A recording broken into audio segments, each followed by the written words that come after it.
નમસ્કાર, આપ જોઈ રહ્યા છો જેકેએસ ન્યૂઝ ગુજરાતી। વાત કરીએ તો ભેસાણ તાલુકાના ચુડા ગામના વતની અને હાલ સુરત રુદ્રરાજ ગ્રુપના જયસુખભાઈ મોવલિયાના સુપુત્ર સ્વર્ગસ્થ ભાવિક જયસુખભાઈ મોવલિયાની 7મી પુણ્યતિથિ નિમિત્તે જૂનાગઢ ખાડિયા રોડ પર વિજાપુરના પાટીએ આવેલ અતિ ગંભીર વિકલાંગ બાળકોની સંસ્થા સાંપ્રત એજ્યુકેશન ટ્રસ્ટ કે જેમાં માનસિક વિકલાંગ બાળકોની સંસ્થા છે।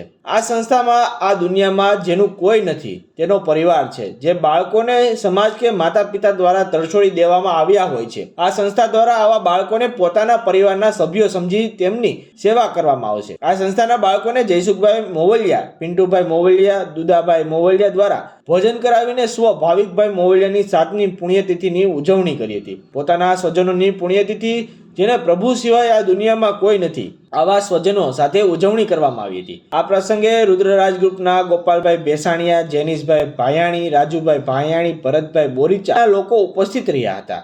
આ સંસ્થાના બાળકોને પોતાના પરિવારના સભ્યોની જેમ સાથે પ્રસંગની ઉજવણી કરવા બદલ સંસ્થાના પ્રમુખ તેમજ મોવલિયા પરિવાર અને રુદ્રરાજ ગ્રુપનો આભાર વ્યક્ત કર્યો હતો। જેકેએસ ન્યૂઝ સાથે પંકજ વેગડા, ભેસાણ।